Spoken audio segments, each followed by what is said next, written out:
Um pouquinho, não tem problema aqui no auditório? Perfeito. Eu estava pensando em organizar, porque a gente vai ter 3 formas, as pessoas podem fazer pergunta aqui, vou pedir para serem concisas, né?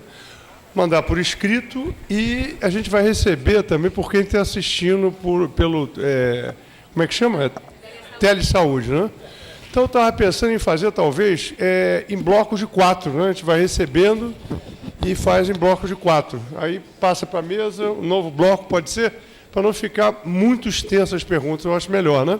Tá bem? Então nós estamos agora abrindo para inscrições e para quem queira mandar por escrito a pergunta. Tem microfones aqui, quem se inscrever pode solicitar, levantar a mão que vai, né? O microfone chega. Alô.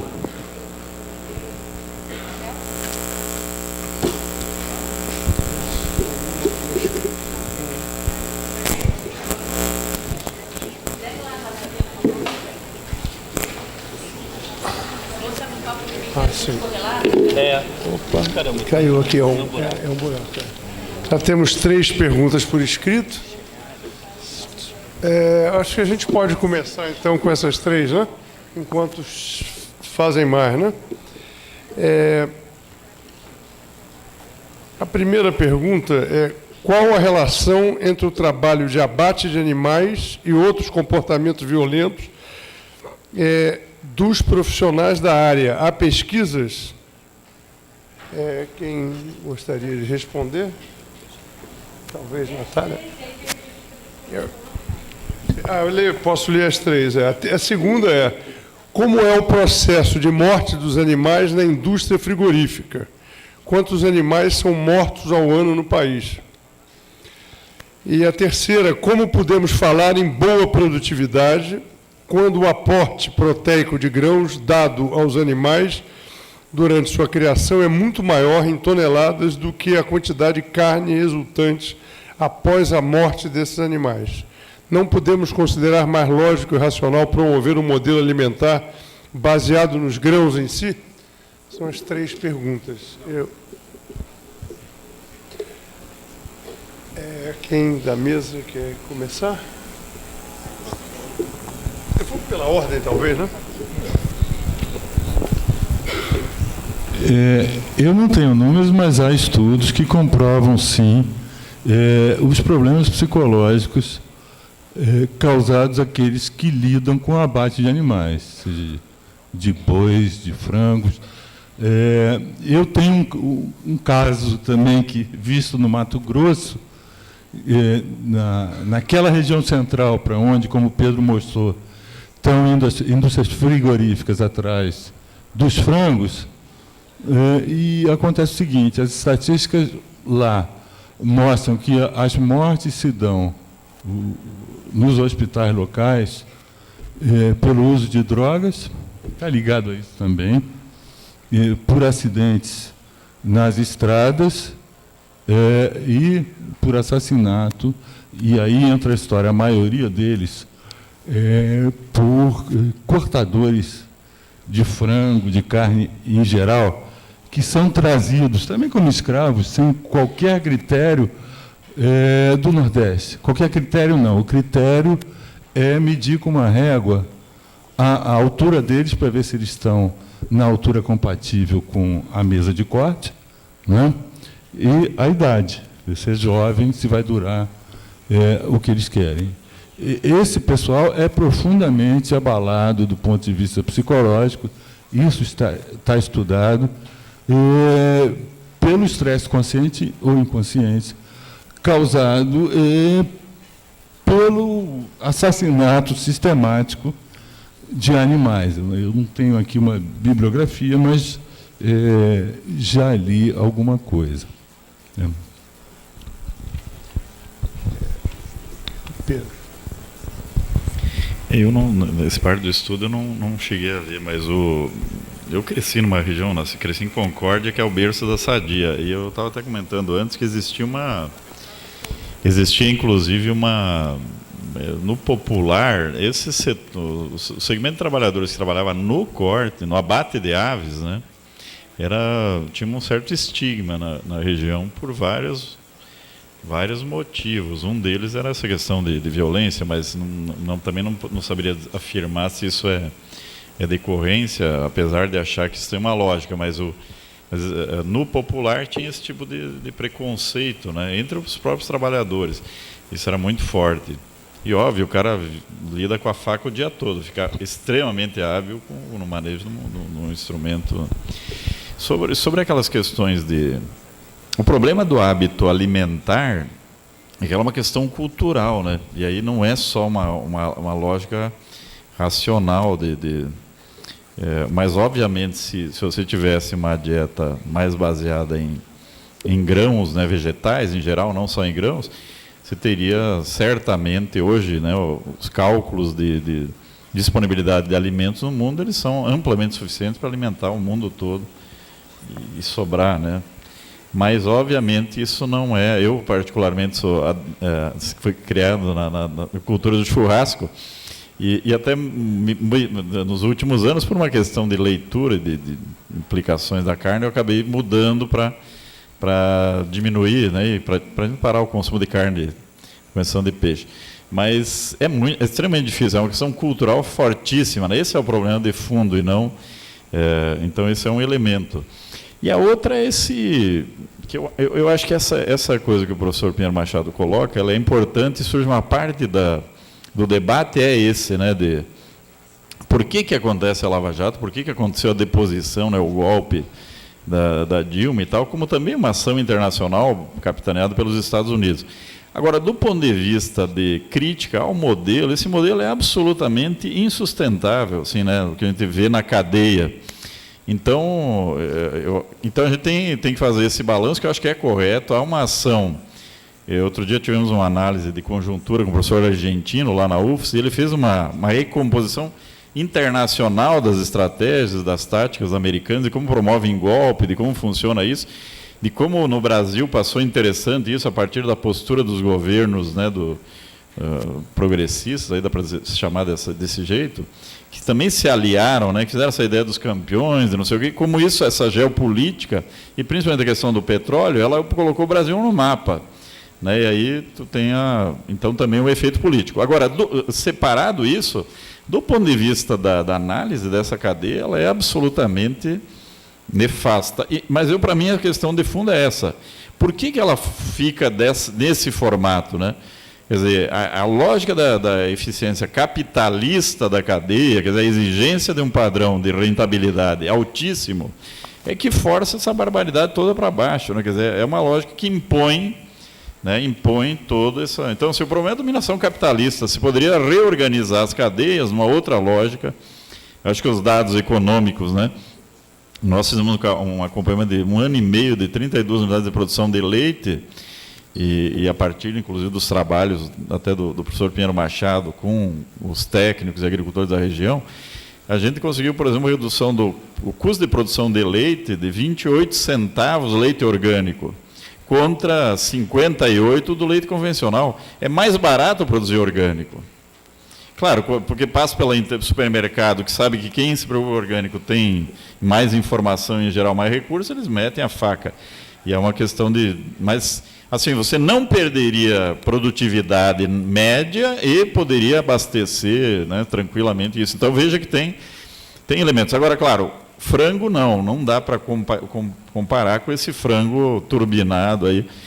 Aí, para a produção orgânica, né, teria que ter outra dinâmica, outra rentabilidade. Aí tem que ser o frango normal, aquele que a gente conhecia quando era criança, que demorava um tempo para crescer, né, e não aquele troço ali, aquele Frankenstein, que se tornou frango de granja hoje, que é absolutamente artificializado, né, geneticamente, e toda a composição, né, antibiótico, etc., que tu tem ali, que é... Então, aí tu tem talvez esse problema de custos, frango, por exemplo. Mas eu acho que em vários outros componentes, a gente já tem resultado, já tem tecnologia, já tem análise de custos, que poderia produzir a custos menores, tá? Do que esse formato industrial. O problema é, a Embrapa tem 2 bilhões de reais por ano e pesquisa 92% para o agronegócio, 8% para a agricultura familiar, 0,000 alguma coisa para a agroecologia. A gente vai se contrapor a isso? é muito desigual essa relação. O bom é que a gente conta com os agricultores, né, que quando o agricultor pensa e repensa o seu modelo, ele também acaba elaborando, criando, desenvolvendo tecnologia. Isso aqui dá força para a agroecologia ou para outro modelo, né? Mas é extremamente desigual a disputa e, portanto, os governos progressistas, nesse sentido, não fizeram nada para ajudar, muito pouco para ajudar, né? Eles fomentaram essa cadeia, fomentaram esse modelo que aprofundou ainda mais, né, a crise que nós estamos vivendo hoje. Então, sobre a primeira pergunta, em relação ao trabalho no abate e o comportamento violento, eu desconheço produções nesse sentido. O que, de fato, eu vi é o que o Pedro já falou sobre a questão desse estigma, do preconceito relacionado a alguns trabalhadores de frigoríficos e especialmente aqueles trabalhadores da apanha. É um setor bastante estigmatizado socialmente, enfim, eles têm muita dificuldade, inclusive, de se colocar socialmente, é bastante sério. Mas, enfim, eu acho que aí a questão é que o comportamento violento talvez esteja relacionado com uma questão um pouco mais holística, não só simplesmente com a questão do trabalho, né, mas talvez as condições de vida desse trabalhador, não sei. Mas, de fato, tem estudos que falam sobre comportamento, sobre doenças mentais de trabalhadores em frigoríficos, né, que foi o que eu já falei na apresentação, que o trabalhador é exposto a um ambiente de trabalho bastante hostil. Então, isso acaba podendo gerar, e até pelo ritmo de trabalho, pode gerar alguma questão em relação ao psicológico do trabalhador. Sobre os dados do abate, eu não tenho. O que eu tenho aqui hoje, a quantidade de cabeças de gado é de 205 milhões de bois no Brasil. Esse é o dado mais recente que eu tenho aqui. E sobre a dieta baseada em grãos. Assim, na Repórter Brasil, a gente gosta de deixar bastante claro que a gente não é contra a atividade da carne, a gente não é contra a carne enquanto produto da dieta alimentar, né? Ao contrário, o que a gente questiona é como que essa carne, como que esse alimento ele é produzido, né? Como que essas empresas elas recebem financiamento, são alçadas a níveis internacionais, com grandes empréstimos, investimentos de BNDES, enfim, com a alegação de produção de postos de trabalho e propulsão da economia. E aí, na verdade, aí eu pego a frase do Sérgio que fala que qualquer atividade econômica gera emprego, né? E óbvio que ela gera emprego. As cidades inteiras são estruturadas nos frigoríficos tão somente. Mas aí a questão é que emprego que a gente está gerando, quais são as condições que esse trabalhador está submetido. O que a gente não quer destruir a cadeia da carne, não é isso que a gente tem feito na Repórter Brasil. Na verdade, o que a gente quer é abrir o diálogo com essas empresas para que as questões, os direitos dos trabalhadores sejam observados e sejam respeitados. E não só dos trabalhadores, mas também questões relacionadas ao bem-estar animal também, né, porque, sob a nossa ótica, é possível você criar animais para consumo numa lógica de bem-estar animal, respeitando isso, e principalmente também observando questões de legislação socioambiental, né? Então, a gente não quer eliminar o setor, mas a gente quer que esse setor venha dialogar e faça as devidas reestruturações que são necessárias serem feitas.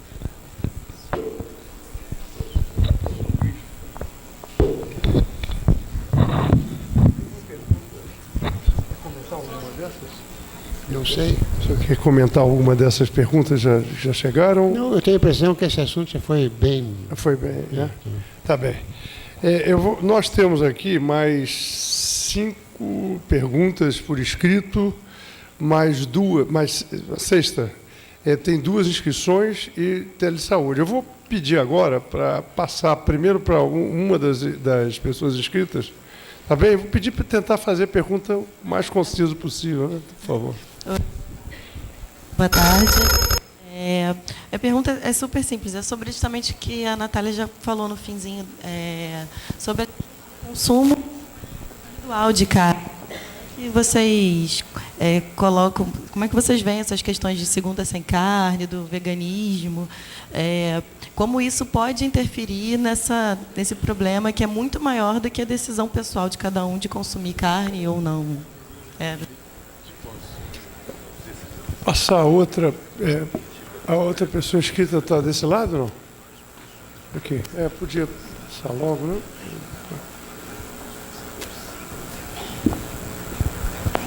Bom dia. Na verdade, eu veio complementar a pergunta da colega, que o que eu queria colocar era exatamente isso, e levando em base, né, o que vocês colocaram num sistema ideal, né, de produção sem veneno, né, respeitando as nossas terras. Alguns estudiosos colocam que, se formos avaliar, o Brasil não deveria ter uma produção tão grande, né, de gado, devido às nossas características. Como a gente, né, veria essa questão do vegetarianismo como promessa de futuro, e se a produção de carne sendo colocada dessa forma sustentável, se ela supriria, né, as demandas, tendo em vista o grande consumo que se tem, né? O brasileiro hoje, pelo lado social também, passou a consumir muito mais carne do que antes, né? Devido a fator econômico. Diante disso tudo, né? Realmente a gente consegue colocar carne na mesa de cada um? Tem mais. Eu vou aproveitar, colocar outras perguntas aqui, e depois a mesa se pronuncia, né? Bom, a primeira escrita aqui: muitos palestrantes usaram dados do Censo Agropecuário de 2006.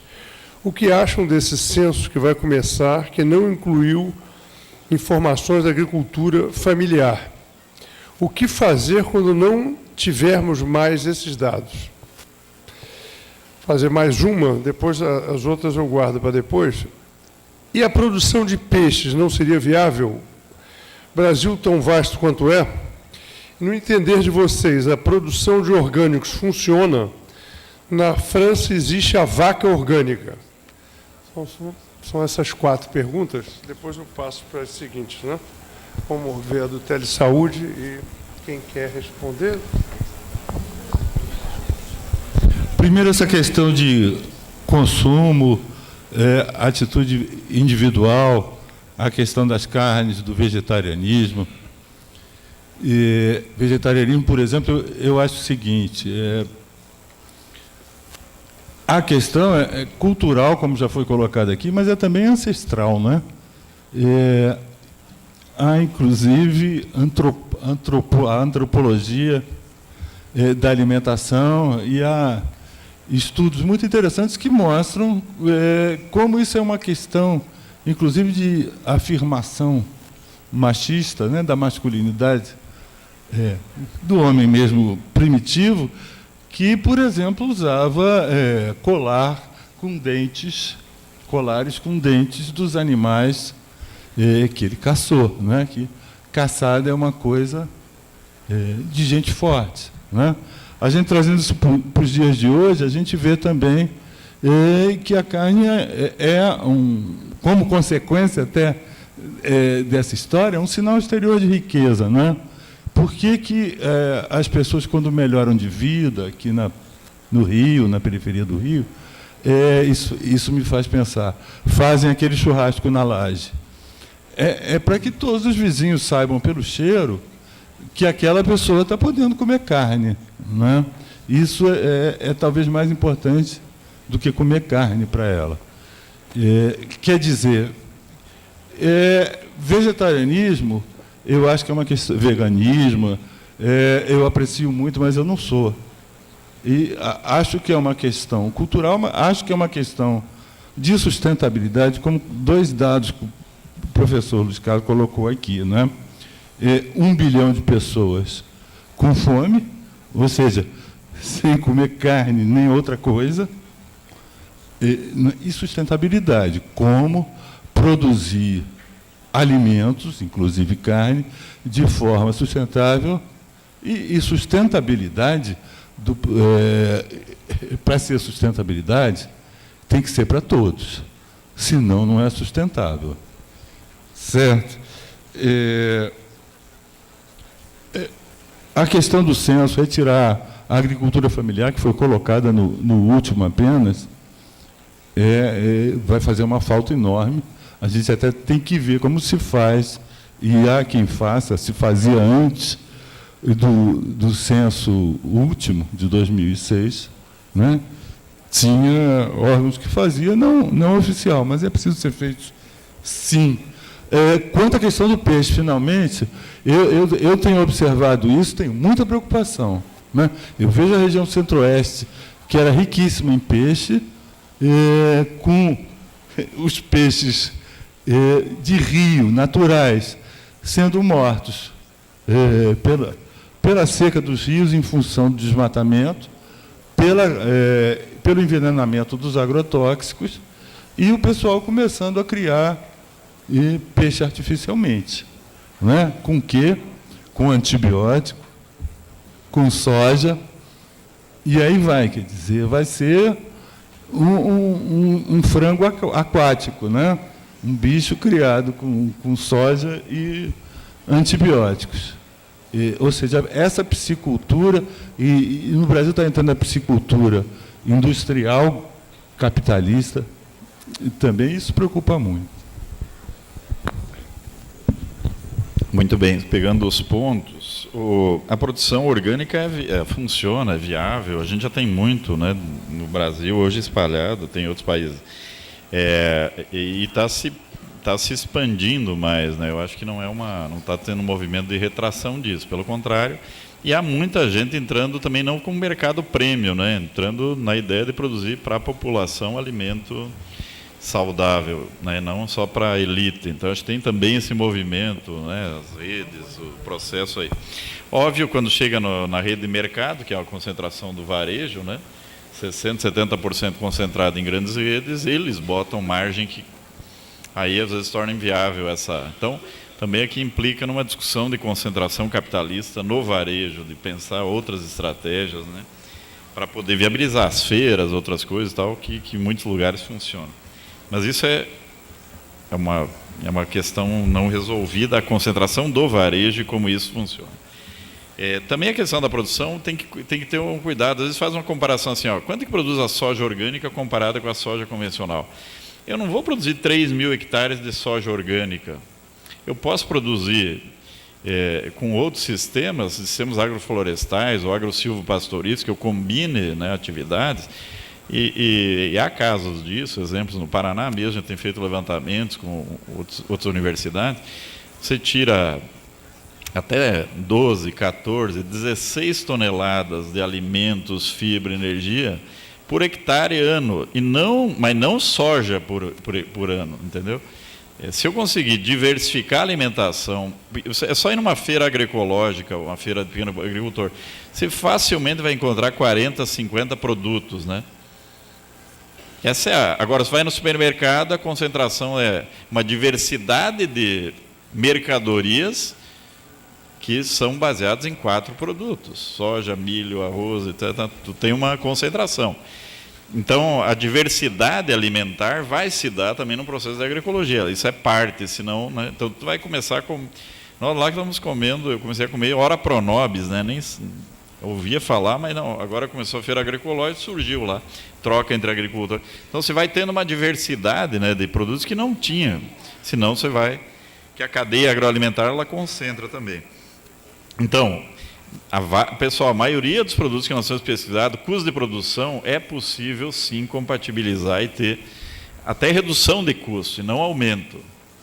Mas, óbvio, a oferta e demanda ainda afeta os preços, etc. E aí precisaria de muita pesquisa. Caso dos peixes, na nossa universidade tem pesquisa com peixe, tem um curso de engenharia de aquicultura, a gente está começando a pesquisar. O problema do peixe é que ele é um custo final mais alto do que toda essa outra cadeia, né? O real hoje é que não sairia mais caro o peixe, porque a produção de peixe, claro, se eu faço peixe extrativista, eu vou lá e pesco, mas isso tem limite, né? E a contaminação de mares, rios, etc., também está grande. Então, porque tudo isso que a gente aplica vai para os rios, vai para o mar, né? Então, também aquele peixe está com problema. Ou vai estar, se já não está. Então, mas hoje peixe, na nossa análise, ele sairia mais caro do que esses outros, porque as cadeias produtivas estão muito bem estruturadas e tu tem em termos de carne, né?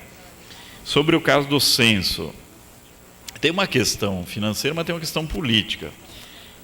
incomodou muito o agronegócio quando se identificou que 70% dos alimentos consumidos pelo povo brasileiro vem da agricultura familiar, que parte dela é integrada nas cadeias, né, que é essa que nós estamos falando. Mas, quer dizer, incomoda, porque tu tem o grosso das terras e o grosso do dinheiro para o agronegócio, para o latifúndio, né? E esse segmento produz para exportação, produz para essas grandes, né? E não para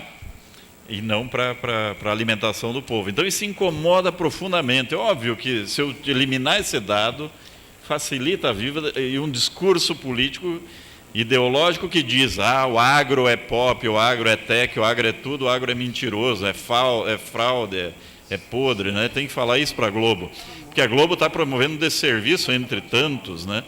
Com esse tipo de propaganda. É mais fácil vender esse peixe se eu não tenho o dado que mostra que... Então, aí tem um incômodo político para eles, que tem uma implicação, não é só econômico, né? Porque outras coisas eles vão pesquisar, esse é um dado só. O cara vai lá com um tabletzinho, é uma informação, né? A outra informação também é os dados da reforma agrária, que vão desaparecer, né? E que mostraram, por exemplo, que 1 em cada 9 litros de leite no Brasil é produzido em assentamento de reforma agrária. 1 em cada 9 no Brasil, né?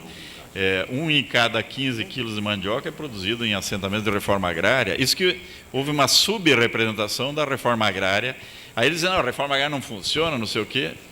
Mas se tu pesquisar, vai aparecer. Então, tem que eliminar isso. É parte da estratégia de dominação. Então, acho que tem vários elementos aqui que a gente teria que ir vendo e buscando. O caso dos dados do peixe que eu falei são dados que nós estamos tendo lá, mas são preliminares, é uma atividade que não está bem estruturada. Mas o que tem de mercado, que a gente tem conseguido de dados, é isso. Então, essa é uma informação de pesquisa, de dado real, que a gente está encontrando lá. Tá? Eu acho que as outras coisas eu já tinha comentado antes. Bom, sobre a questão do consumo individual, de fato, né, você escolher uma dieta ou não faz parte da sua dimensão individual, né, de opção. Enfim, mas também a gente não tenta evitar um pouco esse debate de colocar tudo na conta do consumidor individual, né? Porque se todo o mercado, né, como acho que as 3 apresentações tentaram colocar, ele é estruturado dessa forma, o sistema produtivo é estruturado dessa forma. No Brasil, você tem 2 grandes produtores, você tem um predomínio do mercado que é muito complicado, né, para você fazer essa escolha de que tipo de carne você vai consumir. Então, mas também é uma situação bastante complicada. Tanto você adotar essa postura cínica de falar, bom, é tudo assim, então eu consumo desse jeito mesmo. Mas também é complicado colocar isso na conta do consumidor, como se ele fosse reverter todo esse processo que está estruturado lá, né, desde o início, por escolhas políticas, escolhas econômicas. Então, existe aí um equilíbrio difícil de tentar articular. Mas, obviamente, se a pessoa tem condições, né, de comer uma carne orgânica, bem produzida, é óbvio que a gente recomenda que faça isso. Mas a gente sabe que tem uma mercantilização do orgânico bastante forte, né, o Pedro já falou sobre isso, e é complicado mesmo. Então, assim, é uma situação, uma saia justa bastante difícil para o consumidor, né, esse consumidor consciente. E é a mesma questão que a gente coloca quando a gente vai falar de indústria da moda. A gente também tem casos de trabalho escravo na indústria da moda, e aí as pessoas perguntam, mas se tem trabalho escravo no varejo de grife, mas também de loja popular, como que a gente faz? O que a gente veste? Produz a própria roupa? Olha, vai ter que ver se o algodão que você está usando também não tem trabalho escravo. Então, assim, é uma situação complicada, mas eu acho que esse debate ajuda a gente, né, fazer as pressões que a gente precisa fazer e fazer a reflexão que a gente precisa fazer. Acho que já é um início aí. Não tenho resposta para esses problemas. Sobre os dados, né, de 2006 do censo, foi o que o Pedro falou, foi uma escolha política, né, ter tirado as informações sobre agricultura familiar, sobre reforma agrária, porque é isso, quando você obscurece o setor, você obscurece a capacidade produtiva dele, você desnutre, né, e você cria narrativas para fazer as suas escolhas políticas e enfatizar isso. Então, assim, você obscurece, desnutre, até você, por fim, eliminar. Então, a gente tem que ficar realmente muito atento. Eu não sei como que a gente vai resolver isso. Para a gente que trabalha na Repórter Brasil, isso é um problemaço, né? Porque, enfim, a gente se alimenta muito dessas informações. Então, é mais uma questão problemática que a gente vai ter que enfrentar aí brevemente. Produção de peixe, né? Realmente não dá para ser a saída, porque se for pensar, a produção em massa de peixe, a produção em larga escala também é complicada, pelo uso de corante, pelo uso de ração artificial, pela poluição que decorre da produção, né, nos mares. Também não quero atacar a cadeia da produção do peixe, não é isso, mas assim, para tentar mostrar também que há problemas, né? Tudo que você cria em larga escala tem a sua intervenção social e tem o seu impacto ambiental. O meu irmão, por exemplo, ele é da área de alimentos e bebidas, e ele diz, olha, daqui a alguns anos não vai ter salmão. O salmão já é criado, né? A maior parte desse salmão que a gente encontra já é criado. Ele falou assim, atum, daqui a alguns anos não vai existir, porque o consumo é muito grande, né? E a gente não está respeitando o ciclo do atum. E aí produzir isso em larga escala também vai ter seus impactos. Então, é algo que a gente precisa, né, observar também. Enfim, acho que é um pouco isso. Para dizer assim, não tem não tem saída fácil, né? O sistema está estruturado de uma forma muito perversa. E a gente, enquanto consumidor, enquanto pesquisador, enfim, tenta fazer os contrapontos, mas realmente né, a gente vive aí numa ansiedade, numa agonia de tentar desestabilizar isso, que é o que está colocado, né?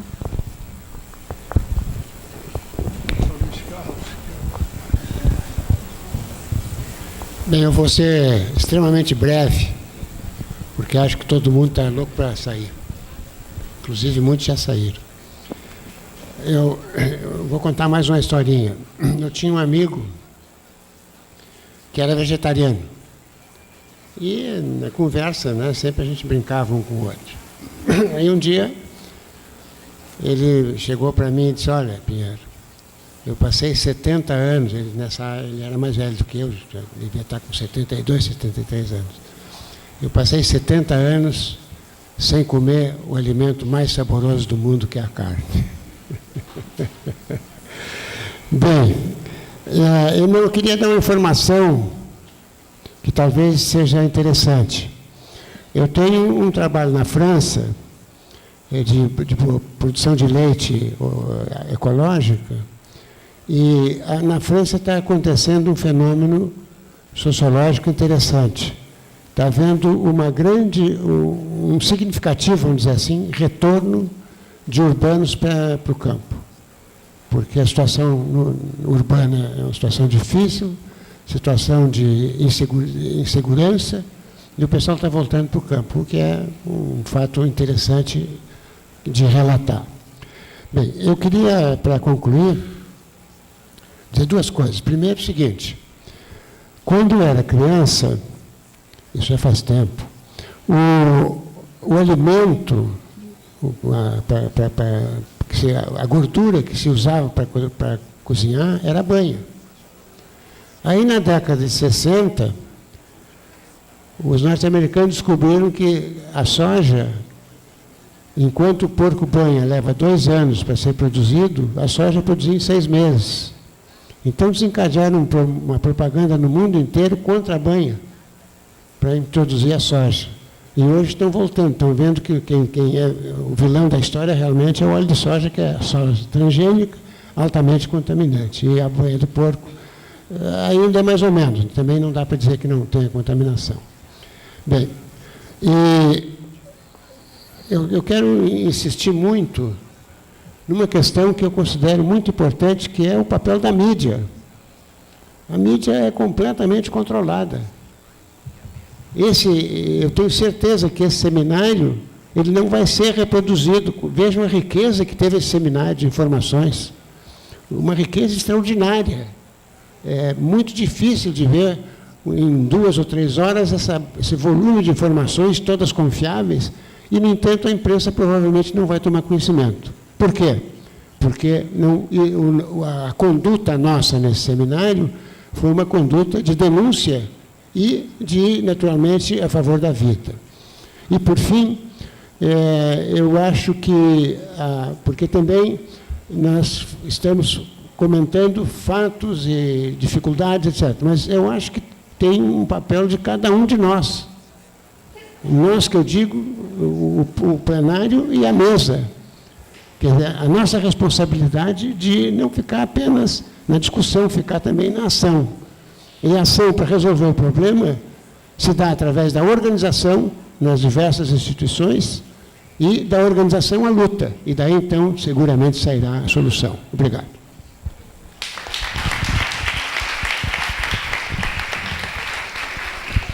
Nós estamos com o auditório começando a esvaziar, como o professor Pinheiro disse, e temos ainda muitas perguntas. Então, vamos interromper as perguntas, infelizmente. Vou passar para a professora Inês aqui, né, tem uma pergunta, né?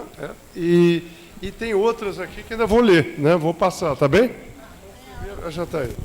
Então, o Eduardo está propondo um outro encaminhamento aqui, como a gente vai ter, depois da segunda mesa, uma mesa de fechamento, com todos os palestrantes que puderem permanecer, a gente juntar essas perguntas para mais tarde. Eu só estou preocupada porque Natália não poderá estar, então eu não sei se tem perguntas para ela, eu acho que a gente poderia identificar se há alguma. Tem uma só, que é perguntando se pode passar o vídeo, que não pode passar durante a gente pode fazer isso na volta do almoço, a gente pode, o que a gente conseguiu ter aqui conectado, passar, mas o que eu queria só falar, para aproveitar, porque eu não sei se todos que estão agora estarão à tarde, naquele link que está ali, projetado, a gente está juntando todo o material de apoio que nós, os organizadores, selecionaram e que os palestrantes estão indicando ou nos mandarão ainda após evento, e a ideia é que ali fique um espaço de armazenamento desse material complementar. Outra coisa que eu queria falar, ainda em termos de desdobramento, foi muito importante o que o professor falou, em termos do que está sendo produzido aqui, meta desse projeto, desse seminário, dos organizadores, né? Não só a gente ter uma relatoria, a gente está com uma equipe de relatores, que eu já deixo aqui o agradecimento em público, né? Como a gente está planejando uma publicação posterior em que a gente vai transcrever as falas dos palestrantes e a gente ter esse material podendo ser depois divulgado para quem não esteve presente. Então, a gente pretende ter ainda frutos do seminário também para outras pessoas que não puderam estar aqui. Mas a gente vai voltar a falar disso no turno da tarde. Aí, eu queria, não sei se o Eduardo quer fazer algum encaminhamento objetivo agora. Só queria deixar registrado para quem também estava aqui, que eu queria ter feito isso antes, um agradecimento ao professor Mário Sérgio, que estava presente até um minuto atrás, que é o nosso diretor de centro, que veio prestigiar o evento e ficou aqui acompanhando, muito comprometido com a agenda. E uma outra coisa que eu queria falar para divulgar, né, que a gente tem aqui na UERJ uma feira agroecológica, uma parceria da UERJ com a Rede Carioca de Agricultura Urbana, né, e que às terças-feiras, e começa às 13h, vai até às 19h, então quando terminar o evento todo mundo pode visitar a feira, prestigiar a feira, que eu tenho a alegria de dizer que no momento mais duro que nós vivemos aqui na UERJ, os agricultores se reuniram e falaram que a feira não é só comércio, é resistência, e eles mantiveram a feira em todo o tempo que a UERJ está nessa fase. Então, eu peço que vocês prestigiem a feira quando saírem do evento e vão lá, porque eles estão do nosso lado, assim, em tudo que a gente está fazendo.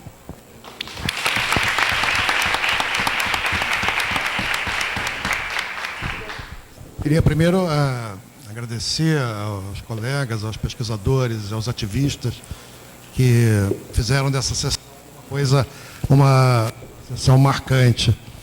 A emoção de ver o professor Luiz Carlos Pinheiro Machado aqui conosco, acho que representa o que a gente sente em relação a todos os palestrantes. Queria instar todos de tarde conosco, e dizer que nós temos um lanche coletivo, que várias pessoas trouxeram, e está à disposição para ninguém ter que sair do prédio, tem comida aqui na frente, e a mesa está posta. Obrigado.